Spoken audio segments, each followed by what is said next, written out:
Wow! செம்ம சூப்பரான விஷயம். அதாவது தமிழக வெற்றிக் கழகம், காங்கிரஸ் கூட்டணி கிட்டத்தட்ட உறுதியாகிவிட்டது.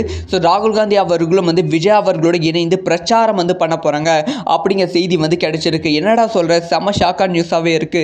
டீட்டெயிலாக பேச போகிறோம். அதாவது 2026 சட்டமன்ற தேர்தல் தமிழக வெற்றிக் கழகத்துக்கு ரொம்ப ரொம்ப முக்கியமான தேர்தல். ஸோ தமிழக வெற்றிக் கழகத்தோட கூட்டணி கட்சிகள் யாரு அப்படிங்கிற ஆர்வம் மக்களுக்கு ரொம்ப ரொம்ப ரொம்ப அதிகமாகவே இருக்கு. ஸோ ஆல்ரெடி காங்கிரஸ் கூட கூட்டணிக்கான பேச்சுவார்த்தை கிட்டத்தட்ட முடிந்து விட்டதாக சில தகவல்கள் பரவிக்கொண்டு இருக்கு.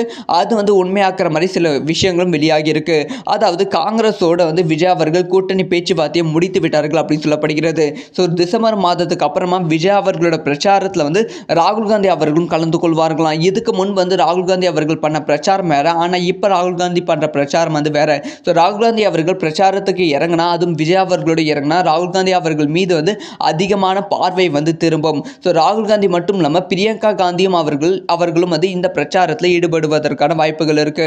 ஸோ வட மாநிலத்தில் விட தென் மாநிலத்தில் பிரியங்கா காந்தி அவர்களுக்கு ஒரு பெரிய மாஸ் இருக்கு. ஸோ ராகுல் காந்தி, பிரியங்கா காந்தி இவங்க ரெண்டு பேருமே விஜய் அவர்களோடு இணைந்து பிரச்சாரத்தில் இணைவதற்கான வாய்ப்புகள் இருக்கு.